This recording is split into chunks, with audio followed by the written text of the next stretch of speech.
بسم الله الرحمن الرحيم الحمد لله رب العالمين والصلاة والسلام على رسول الله وعلى آله وصحبه أجمعين.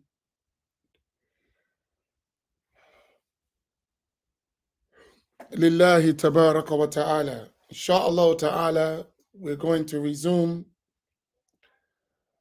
our reading and studying of the book حقائق عن التصوف, Realities of Sufism.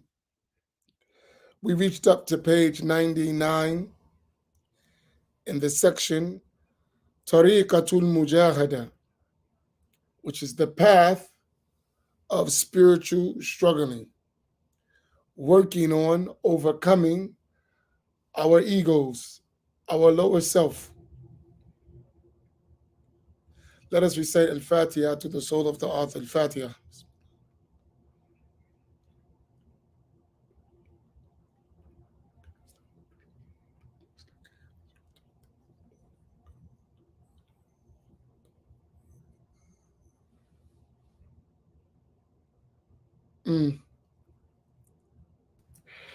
Bismillah ar-Rahman ar-Rahim. Alhamdulillahi Rabbil Alameen.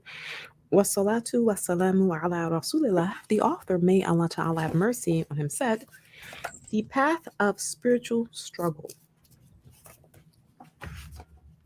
The first stage in spiritual struggle is for one to not be satisfied with his self and to believe in the description of his self that his creator and originator informed him of when he said, indeed, the soul commands to evil. Surah Here, Ayah 53. here, a very important point, and all of us need to consider it. If you want to overcome the dictates of your lower self, your ego, it is important that you are always aware of its traps. And you constantly remind yourself that the ego is among the most severe of your enemies because it is inclined towards evil. And without training, it will trick you to falling into evil, to falling into bad deeds. And that's what Allah subhanahu wa ta'ala mentioned, Inna nafsa la'ammaratun bisu', that the nafs, the ego, the lower self, is inclined towards evil. It's commanding one to fall short from the commands of Allah tabarak wa ta'ala. So therefore, one must be a diligent watchman over the signs of its deviation. He must also know that of the things he must also know that of the things that sever him and cut him off from Allah Ta'ala, Let's say of the greatest things, right? The greatest things that sever one from the connection with Allah is the nafs. The biggest of them is his own ego. Footnote 120. There are four things that sever and cut one off from Allah Ta'ala: the ego, the life of this world, Satan, and the creation. The And as Imam al-Ghazali, he put it, there is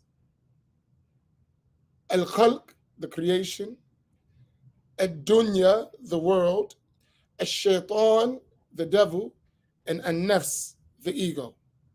In that order.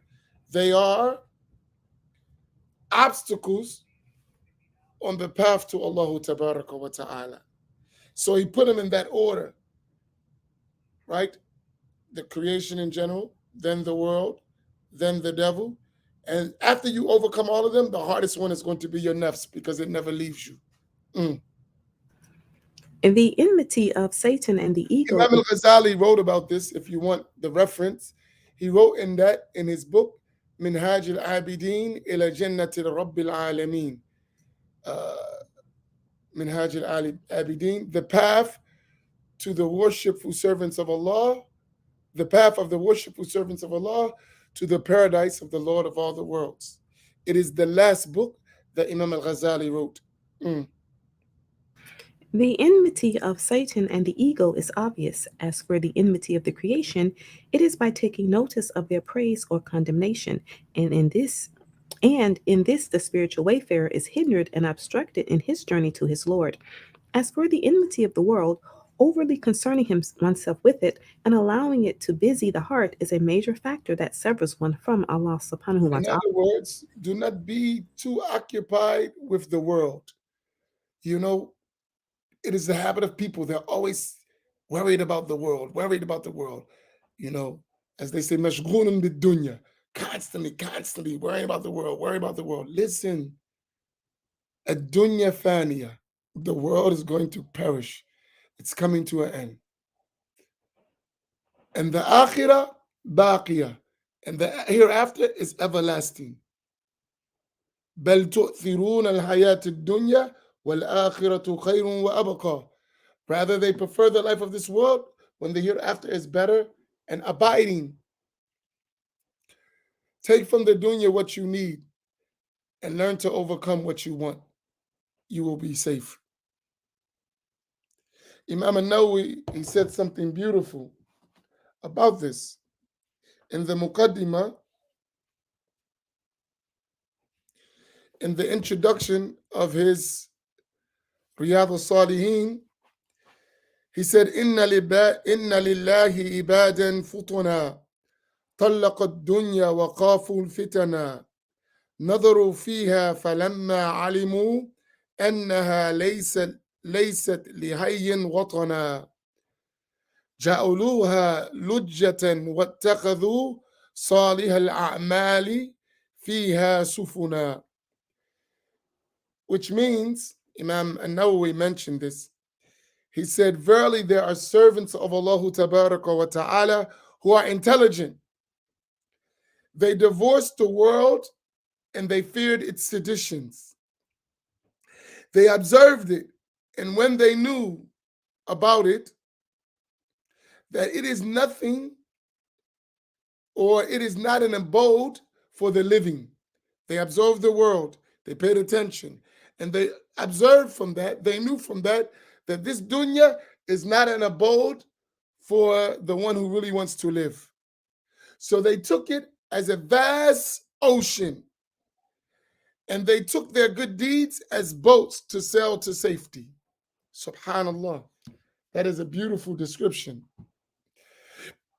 of Imam An-Nawawi rahimahullah ta'ala about this dunya. Naam.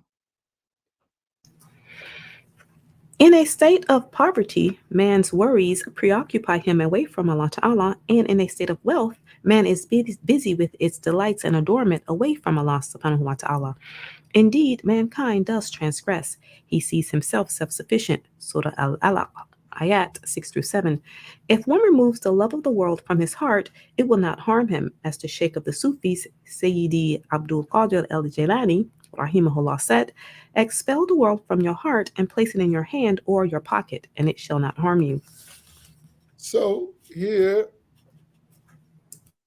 the scholars, they said that the love of this world is the head of all the sins, right? The love of the world, it's the root. It is the thing that leads to most of the sins. Hubb dunya. So one should cut down on one's occupation or preoccupation with the dunya. And at the same time, it is the greatest thing that shall cause him to arrive unto him. When the ego commands its owner to evil, it takes no delight except in acts of opposition and disobedience. Yet, after spiritual struggle is waged against it and it is purified, it becomes pleased and well pleasing and is not delighted in anything save acts of obedience, agreement, and intimacy with Allah subhanahu wa ta'ala. And that's when the scholars, they said that there is the nafs that is commanding to evil, the nafs that is self-accusing, the nafs that is well pleased, the nafs that is perfected, and then other stages. Now, When the servant uncovers the defects of his self and is truthful in his pursuit to remove them, he will have no time to busy himself with the faults of other people and waste his life enumerating their mistakes. Know that which he. is one trap on Facebook, that online we can get occupied with the faults of others and be heedless of our own shortcomings. Now, that doesn't mean that we don't enjoy what is right and forbid what is wrong, but it does mean that we should be more concerned with rectifying our own inward state than censoring others, right? And often when you see things, know that a lot of times that could be a mirror for you to look at what's going on with yourself, right? And you should watch yourself to see what you're observing in others is not present in you. Even though at the same time, you will advise and correct others when it's necessary. But be more concerned about yourself. Mm. When the servant uncovers the defects of his self and is truthful in his pursuit to remove them, he will have no time to busy himself with the faults of other people and waste his life enumerating their mistakes. Know that Mhm. he who spends his time enumerating the mistakes of others and is heedless of his own faults is an idiotic ignoramus. Ahmaq, jahil, an ignorant, foolish person. Mm. Abu Madian, rahimahullah, Radiyallahu ta'ala anhu. said, regard not any fault but that acknowledged within you as a manifest, clearly apparent fault, though it be hidden. And Mhm. others said, condemn not a person for doing an action to which you are equally ascribed. He who blames something while at the same time doing it himself has only demonstrated his own ignorance. Mhm. For this reason, they said, do not see someone else's faults as long as you have your own faults, and the servant will never be free of faults. When the Muslim comes to realize this, he will hasten to wean his ego from his lower desires and deficient day to day habits, and he will oblige it to implement acts of obedience and deeds that draw close to Allah Ta'ala. Spiritual struggle is a step by step process that changes course according to the progress of the aspirant in his journey. In the beginning of his affair, he is to remove all the acts of disobedience that relate to his seven body parts. They are. Here is very important. The scholars said, التخلي قبل التحلي, that you should remove or divest before you adorn. So when you look at those acts of sin and, and contravening the sacred law, they are a priority that you remove them from yourself, inwardly and outwardly. As Al Habib Abdullah bin Hussein bin Tahir mentioned, that if you're going to concentrate on something, because you can't do everything, concentrate on leaving off the sins. He said, if you're going to concentrate on something, prioritize something, because you can't do all of the things. Prioritize, concentrate on leaving off the sins. So that's at taqalli. That is uh, divesting oneself from the sins. So the first thing is to take care of your personal charges, right? Removing the sins from your personal charges. And these are your seven main uh, organs. Now, Number one, the tongue. Number two, the ears. Number three, the eyes. Number four, the hands. Number five, the feet. Number six, the stomach. Number seven, the private parts. right. So here you notice the tongue was the first thing that is mentioned, because the Prophet sallallahu alaihi wasallam, He said, most of the sins of the son of Adam are from his tongue. Most of the sins of the son of Adam are from his tongue. And Imam al-Ghazali, rahimahullah ta'ala, he said, the tongue is a great endowment from Allah. A great endowment from Allah. Its size is small, but its crime is great. The tongue is a great endowment from Allah Tabaraka wa Ta'ala. Its size is small, but its crime is great. Mm. Footnote number 122. All of these seven body parts have acts of disobedience that may come from them. Among the sins of the tongue, backbiting, tail carrying, lying, vile speech. Among the sins of the ears, listening to, backbiting, tail carrying, vile musical lyrics, and instruments. Among the sins of the eyes, Which is major on social media. So that's one of the biggest dangers of social media. Sama'ul ghiba wa namima. Listening to backbiting and tale bearing, gossip.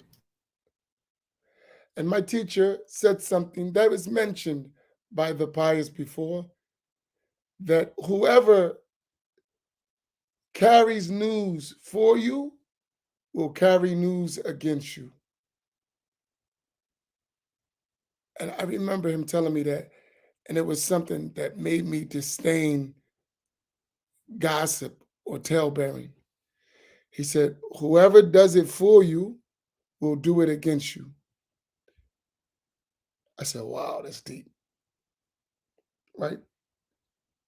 So don't think when you're sharing your gossip, the one who's bringing it to you is carrying it from you as well.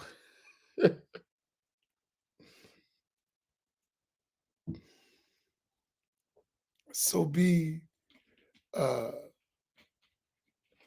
be careful, be vigilant of this issue. Now, but it also has good things. You can do many good things with it. So do the good things, not the bad things. Mm. among the sins of the eyes, looking at unrelated women and the private areas of men. Among the sins of the hands, harming the Muslims, killing them, taking their wealth with falsehood, and shaking the hands of unrelated women. Among the sins of the feet, walking to sight. Unrelated women, al-ajnabiyat, meaning marriageable women. Mm. Among the sins of the feet, walking to sites of sin and lewdness. Among the sins of the stomach, consuming forbidden wealth, consuming the flesh of pig, drinking alcohol, etc. Among the sins of the private parts, fornication and homosexuality. Afterwards, he should adorn his seven body parts with acts Be of careful with this issue. I should mention it. Because we have an extreme push from sexual practice that contradict the sacred law, and it's become normalized and, in fact, encouraged and championed in our time. As Muslims, these are major sins that are not permissible in our religion. You can never, I repeat, never say that such behavior is okay. However, that doesn't mean that you unfairly treat people who fall into these sins. So you have to make this distinction. How I deal with you in the workplace, in public spaces, does not entail that I accept or deem permissible the behavior that contradicts the sacred law. Please keep that fine line, because sometimes you would find people who don't know that fine line and they start saying everyone has the right to do whatever they want. And this is not true. You don't have the right to disobey Allah. You have the ability to disobey, but it's not your right. Do y'all follow my? Is this point clear? Because the push is to make you say it's acceptable. And if you say it's acceptable, you will uh, deny something that is necessarily known to be of the religion, and to deny something that is necessarily known to be of the religion will make you among the disbelievers. So be careful, right? This is a trap of shaitan. Go ahead. Afterwards, he should adorn his 7 body parts with acts of obedience appropriate to each of them. MashaAllah. So you divest, right? So you're getting rid of them. Now, you also, once you get rid of them, then you divest of the bad things, then you adorn those limbs with at with acts of obedience, and every act of obedience that is in relation to that limb. Because those limbs were created to worship Allah subhanahu wa ta'ala, and there are specific acts of worship that relate to each of those limbs. Footnote 123. Among the good acts of the tongue, reciting the Holy Quran, remembrance of Allah subhanahu wa ta'ala, commanding the good and forbidding the evil, And etc. salah ala nabi sallallahu alayhi wasallam, like today is Friday, is a day to make abundant prayers and salutations on the Prophet sallallahu alayhi wasallam. MashaAllah. Alhamdulillah. Go ahead. Among the good acts of the ears, listening to the Holy Quran and prophetic hadith, as well as good advice and religious exhortations. Among the good acts of the eyes, looking at the faces of the scholars and righteous, looking at the noble Kaaba. And don't ever forget the weight of this uh, act of obedience.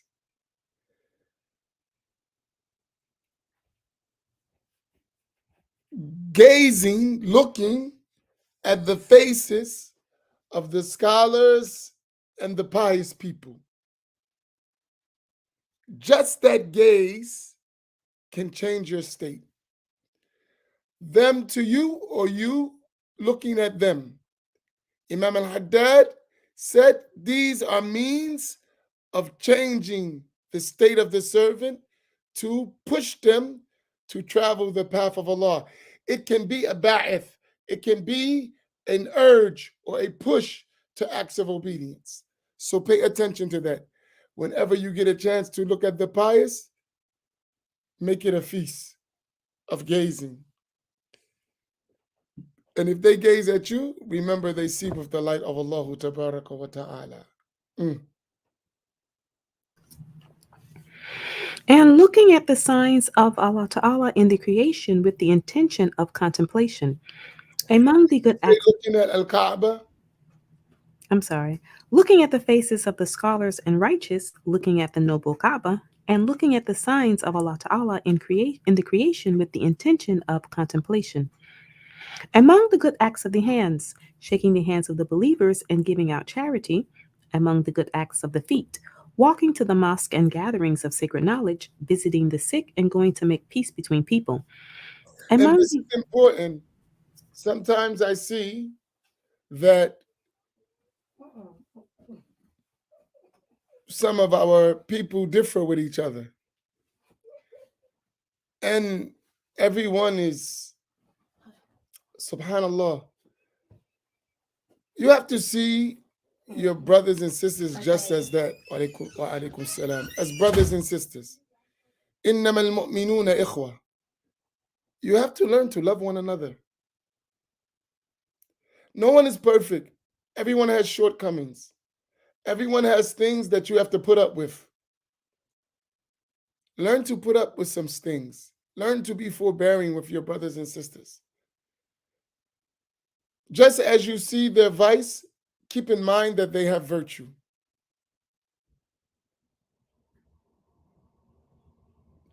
Just as they have vice, keep in mind that they have virtue, even if it's only one virtue. And try to see that virtue to minimize your concentration on their vices, right? And mixing with people and tolerating the their difficult or hard, how should I say it? Mixing with people and tolerating the difficulties that that entails is a very virtuous action, especially when done for the sake of Allah Tabaraka wa Ta'ala. And sometimes, through your patient endurance of harm from others, you can guide them to rectitude. So give it a try, as my teacher used to say. Give it a try. Try your best to relax, be patient, you know. Just as sometimes it's difficult to deal with others, some people find it difficult to deal with you. So you want people to deal with you and be patient with your shortcomings, do the same for others. And learn to see good in each other and learn to cooperate with one another. Learn to overlook, learn to pardon. That doesn't mean don't advise, but even when you advise, advise with gentleness. And that is something we all should work on. It may be difficult, but it's not impossible to do. We can do it. Now, Among the good acts of the stomach, consuming legally permissible food with the intention of gaining strength to carry out acts of obedience for Allah subhanahu wa ta'ala. Among the good acts of the private parts, consummating marriage with the intention of preserving one's chastity and having many offspring. hey, listen, listen, listen. It is ugly for us as Muslims to be engaged in unlawful sexual relations. Marriage is extremely important to safeguarding our piety.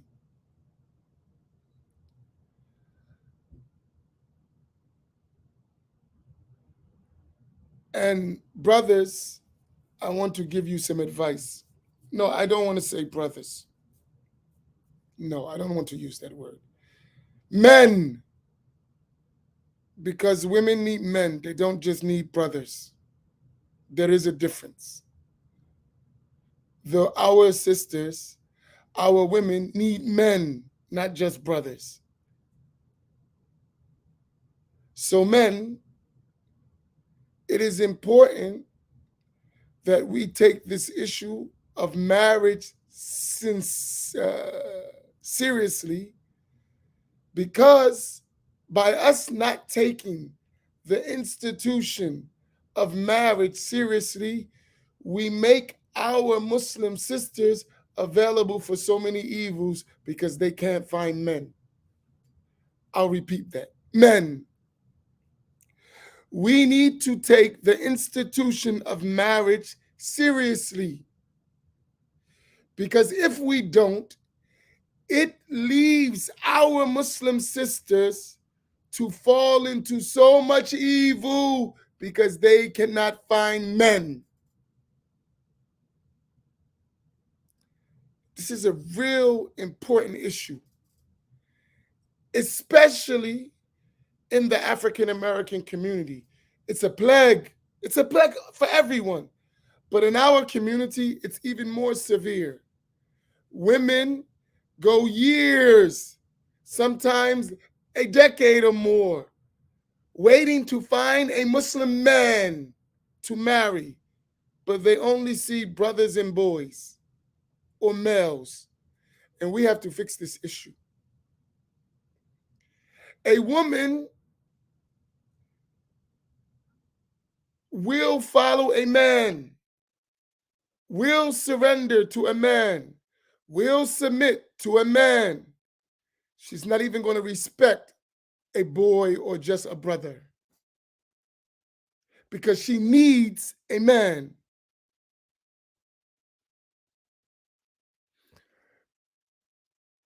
And some of us, I have to say this because it's important. It's one of the biggest issues in our community because it destroys families.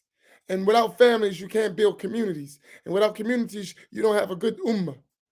So we have to concentrate on this issue.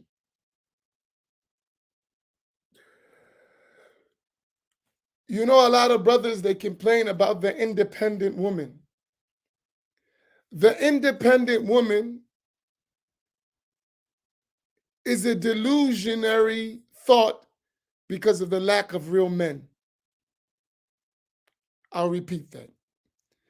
The independent woman is a delusionary thought because of the lack of real men.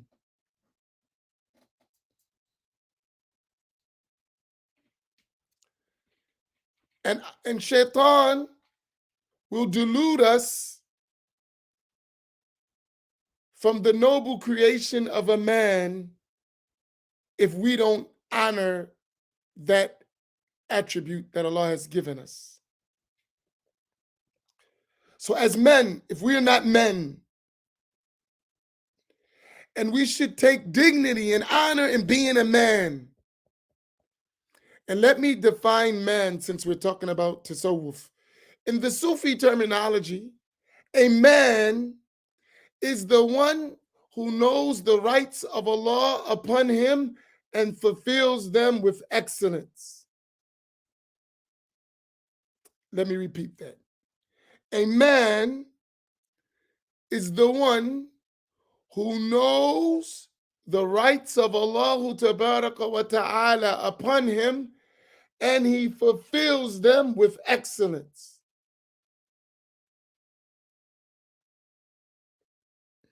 We have to become men. And if we don't know how to be a man, we should lower our false ego and go to examples of manhood in our community and learn how to be a man.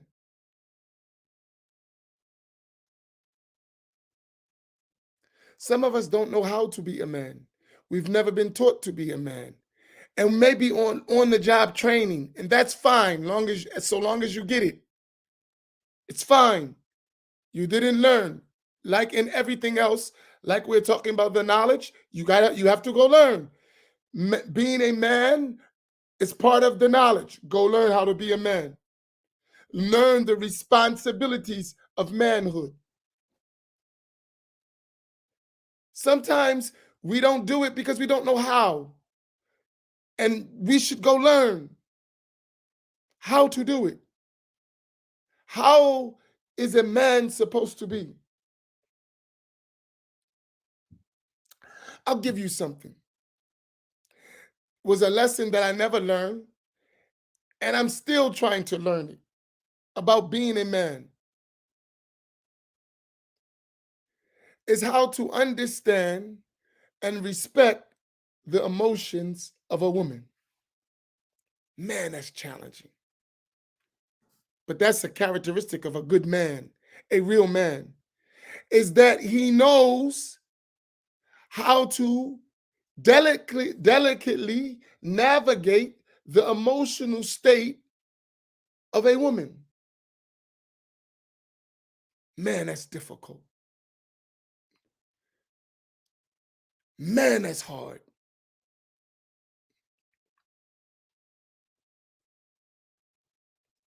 But it's necessary if you're going to be the leader of your family and a man to a woman.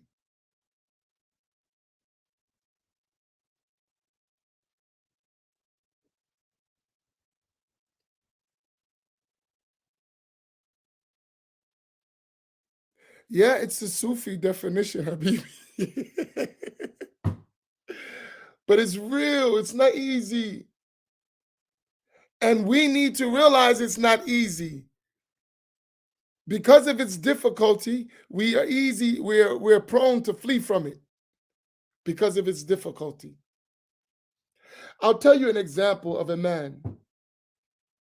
Sayyidina Umar ibn al-Khattab radiyallahu ta'ala anhu.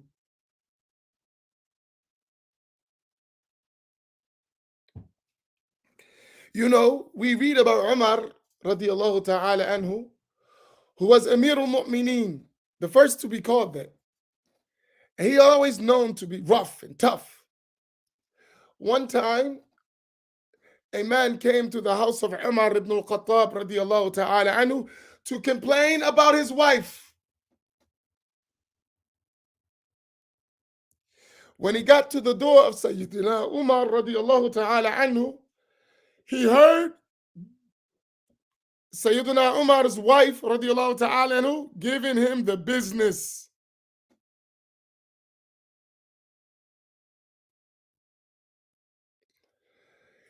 He heard Umar's wife giving him the business, blasting him, hollering at him. He was going to knock at the door. He heard her going off, and he turned and went away. As he was walking away, Sayyidina Umar radiallahu ta'ala anhu was coming out the door. And he said, "Where are you going?" He said, "Oh, Amir al-Mu'mineen, I was coming to you to complain about my wife. But after I heard yours," and look at Sayyidina Umar's response. He said, "She takes care of me. She takes care of my children. She does this, she does that, she does this." He said, "Should I not be merciful towards her?" Look how he educated him how to be a man. He didn't say, "Woman, shut your mouth." No. He was forbearing. He was patient. He was a man. He was delicately managing her emotional states. Subhanallah.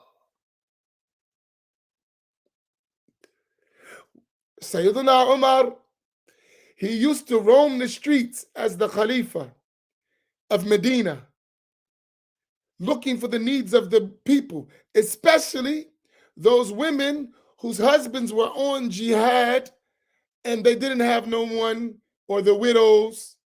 He would pay attention. So he was walking the streets of Medina in the regular clothes, and he heard some children crying. And he was outside the house, and he saw a woman outside trying to get some things together to fix food, but those kids were going off, and she was poor. So Umar said to her, "What's wrong?"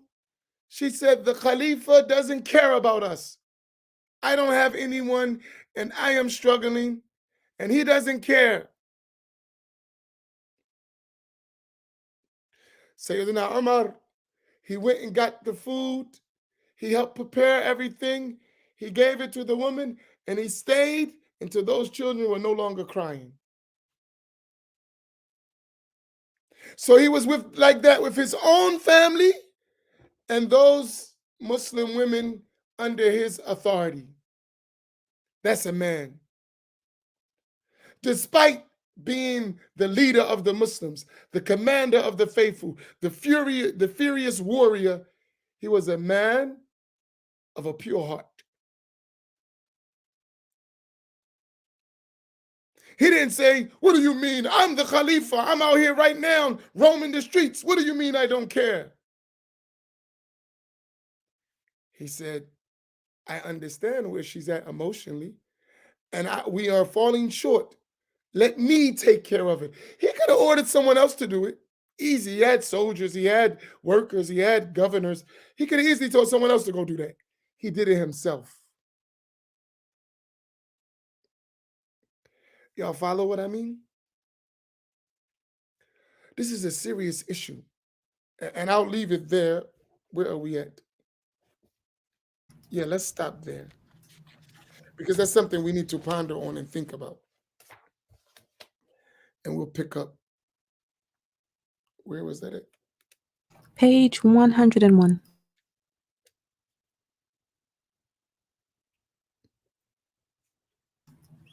First paragraph at the top. Yeah. Okay. I just want to make sure I'm marking. This is an important issue. We have to take care of it because we can study all we want, right? We can. But if we don't get our situation together and our male and female relationships, husbands and wives, mothers and fathers, we're going to be in trouble, right? We're going to be in trouble. And if we don't work on men becoming men, and a lot of brothers, I want to advise us, me too. We are the one whom Allah subhanahu wa ta'ala gave the authority, men. So we have to bear the responsibility of our situation and circumstances. We cannot blame the follower when you're the leader. You have to figure out how to manage your challenges to be successful. We have to figure out how to manage our challenges in order to be successful. And among those challenges are to maintain, protect, both physically, emotionally, psychologically, financially, our women. That's our job. That's 100% our job. It's not a 50-50 split. It's not a 90-10 split, 80-20 split, 70-30 split. That is 100% our responsibility.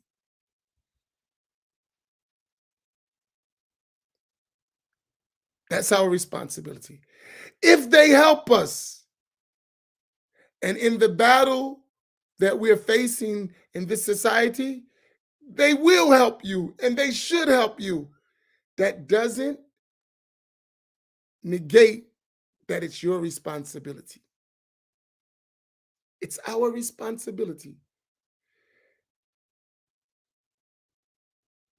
Do you follow what I mean?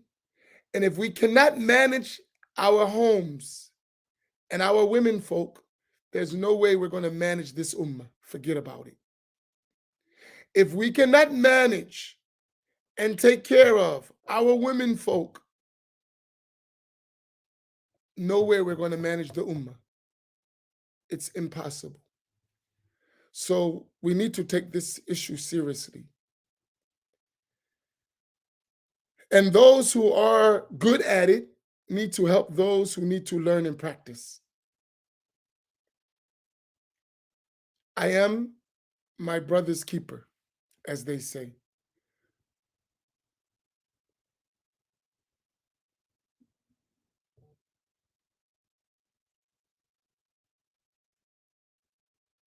So may Allah make it easy, inshallah ta'ala. It is Jumu'ah, so I encourage you to read Surah Al-Kahf, to make abundant salat wa salam ala Rasulillah sallallahu alayhi wa sallam.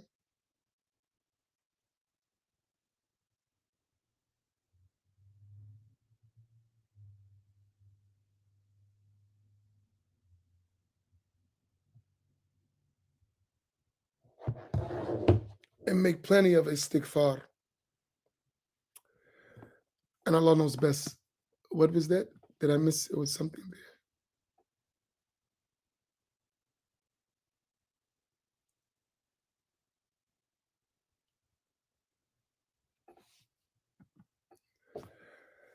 Well, we'll have a session. I know that Imam Dawood Walid and some other brothers in Detroit have started working with boys and young men and their Futuwa guilds. What are your thoughts on it and how can we expand it? Yeah, they're doing that. Save in Atlanta, they're doing similar things. So there are people working at it. One of the way we need to network with each other fairly. We need to network together fairly, not one program over the other. We need to share practices, uh, best practices, and we need to make models of achievement in that area. And we have a session in the summit coming up. So I should put it, I'm bad at marketing. I'm not a marketing guy. Uh, at the summit, we have special sessions for this. We had it last year, and we'll do something similar with a little different elements this year as well. So at the summit, we will have just a man session where we hash out man issues. And the women have a women's session with the women. So you have Sheikha Aisha Prime, Sister Sabria Mills, and there will be another sister, Ustada Nuruddin Knight, and they will work with the sisters. And then you have us men that will work with the brothers. So we'll have sessions where we are together, sessions where we're separate, dealing with each other. All that will be, inshallah ta'ala, at this summit. And then we need, and this is where our support comes, we need to move around the country with these things. Just as we move around in terms of knowledge, we need to move around also in terms of supporting on ground efforts, right? So that is just as important. Supporting on the ground efforts. So it's a lot of work. But first, we have to come together to learn to cooperate with one another. That's a challenge in and of itself. So that's what we intend to do. Mm.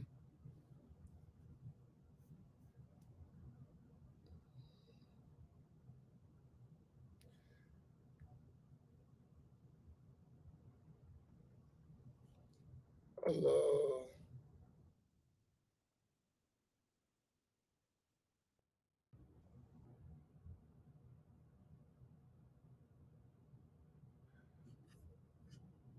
Yes, I was aware of it.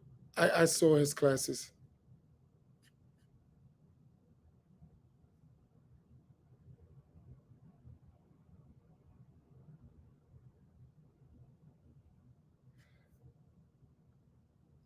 I'm going to be honest with you.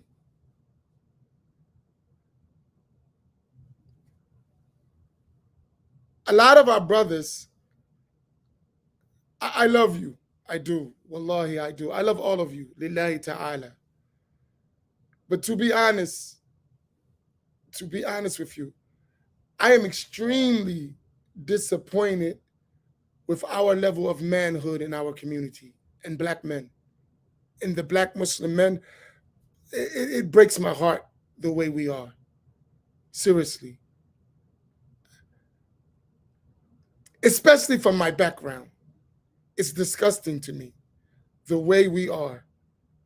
We need serious man training.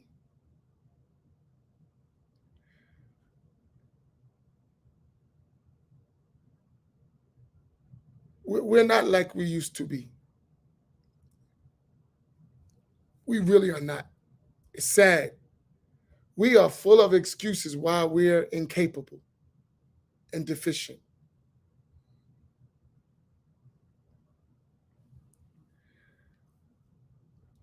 What are you seeing? I see the lack of manhood. We don't want any responsibility. We flee from responsibility. And if there is some responsibility, we find the minimum amount. We're not soldiers. And you know what I'm talking about, especially you. When we were in misguidance in the black community in Islam, like we was in groups of misguidance, we were men though. We didn't have the correct aqidah. We might not even had proper fiqh, but we were men. Now we got aqidah and fiqh, and it is the reason we make an excuse not to be men. It's sad. My wife said something to me to give you an example. When she was a young kid, like a little kid, she was Muslim all her life. Her mother, rahimahullah, may Allah have mercy on her, used to tell her, if you're somewhere and you get in trouble, just say Allahu Akbar and the brothers is coming. She, as a little girl, that's what she was told. If you somewhere, you find yourself in some trouble, just scream Allahu Akbar and the brothers is coming.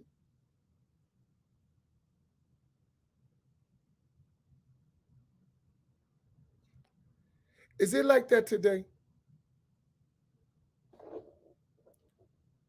The first thing that would come out of many brothers' mouth, I can't get in trouble. I don't want to go to jail. And let that sister be abused. I hate to say it, but it's real. Because you would find in the community, women would be abused and no man would do anything.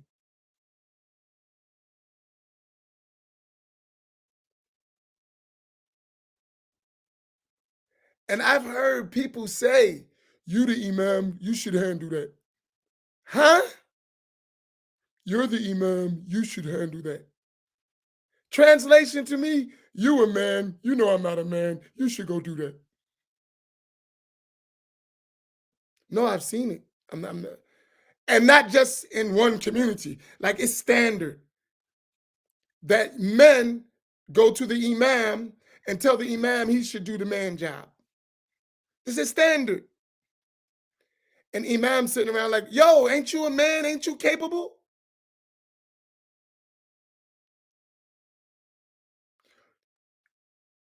There was a time we used to take security seriously.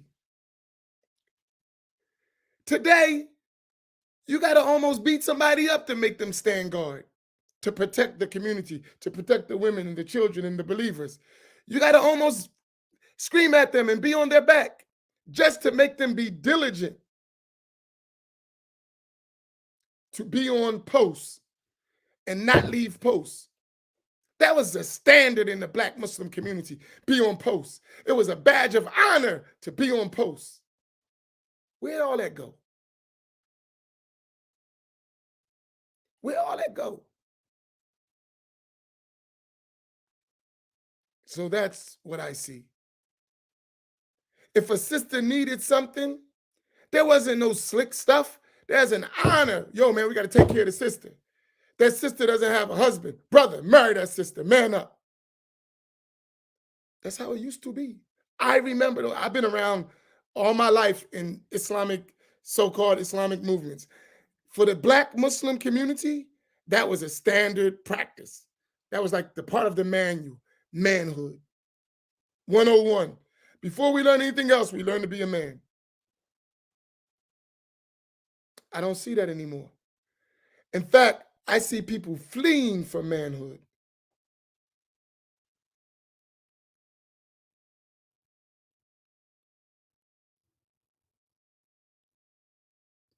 And that's why there's so many single sisters, because many brothers don't want the responsibility of manhood.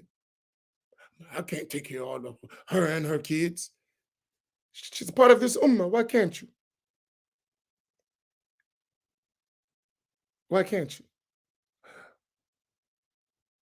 Man, I gotta have, you gotta have what? Why don't you have the job of Khalifa and take care of those under your charge?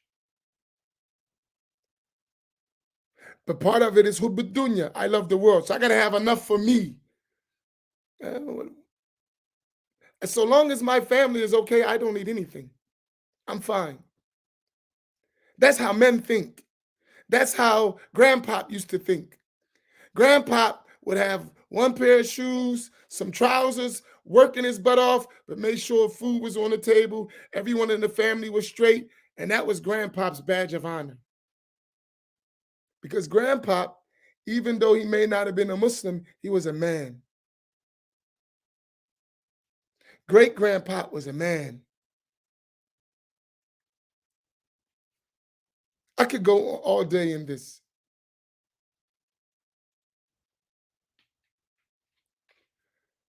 And then part of it, if you don't have the skills to take care of yourself, then we need to teach each other how to be men, how to take care of yourself. Do you know back in the South? See, we should stop trying to be like others. Seriously. We need, and these are now into scattered thoughts. You know, back in the South, back in the day, the man would take the youth, his son and others, and they would work the fields together.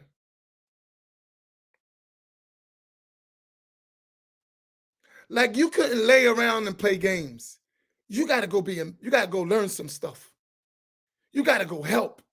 So it instilled in the young boy from a child responsibility and accountability for his manhood. It was a badge of honor to work with your hands. We need to revive that, especially in our Muslim community among the men and boys. You have to learn to be a man. And that's the problem with single family households that are ran by women.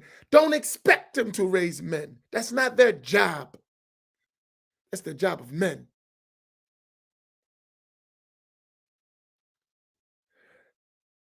This is not like rocket science. It may be difficult to do because we don't know how to do. That's why we need our community to pull our resources together.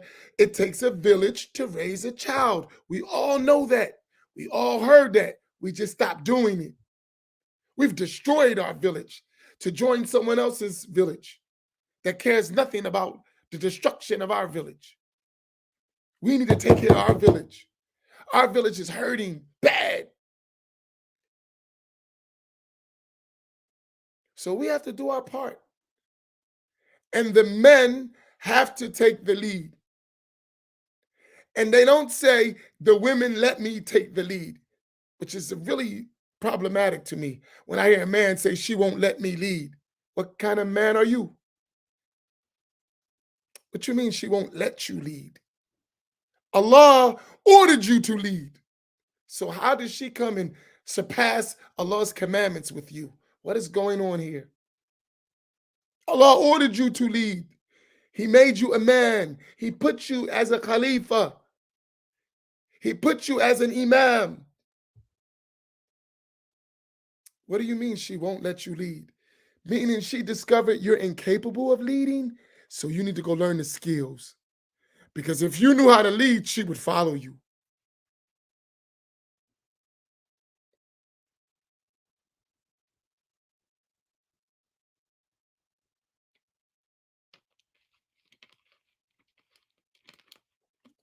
So, hey, that's me. That's my feeling. I may be right, but I don't think I'm wrong.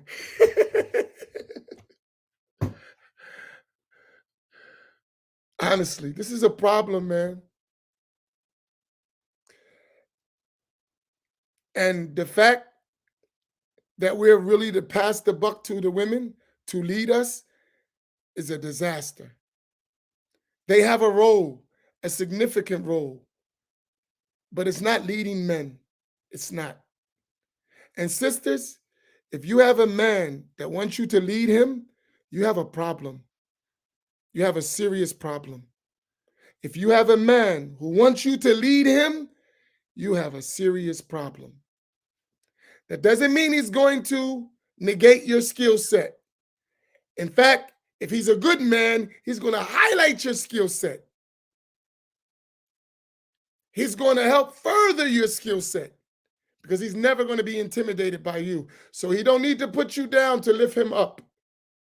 In fact, lifting you up will help him be an excellent leader. He understands that.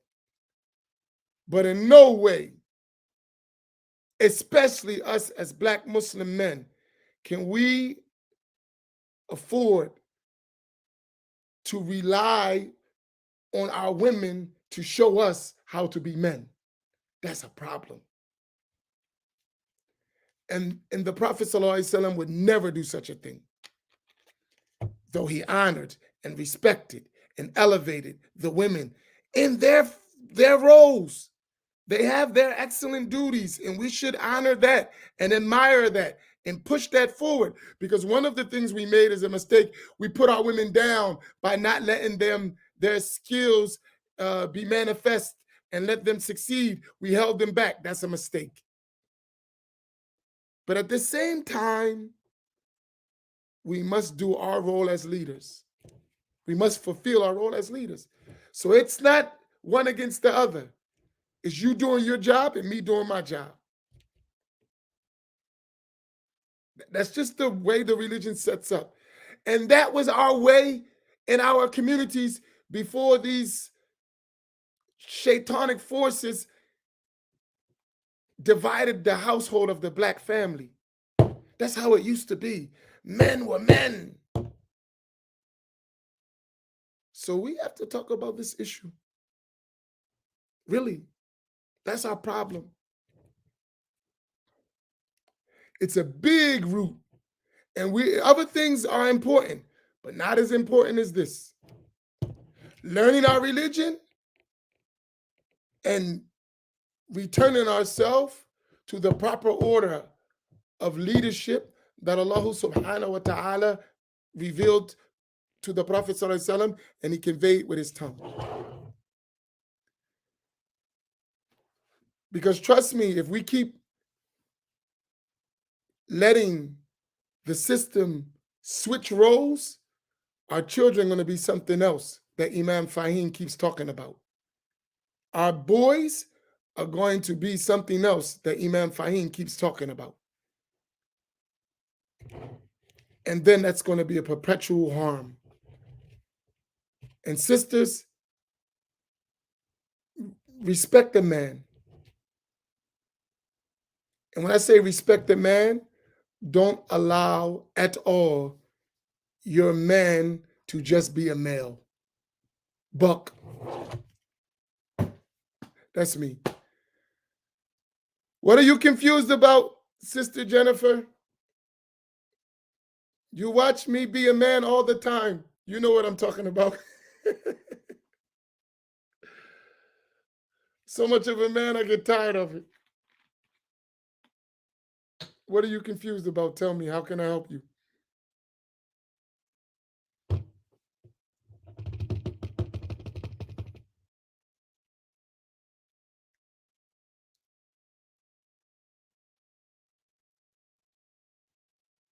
Yeah, our children would be confused. You're right.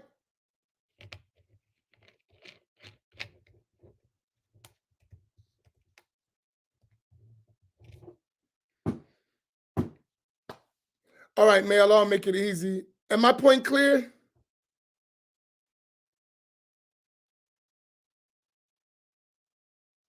No, I didn't say that, Nisa. I don't know what you're talking about. Is my point clear? I don't say you necessarily agree with everything I said, but is the point clear?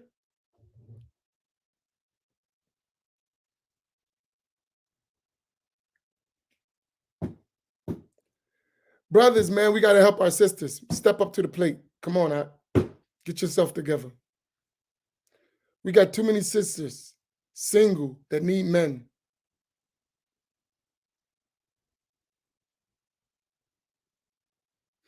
Barakallahu bikum wa sallallahu ala Sayyidina Muhammad wa ala alihi wa sahbihi ajma'in. Inshallah,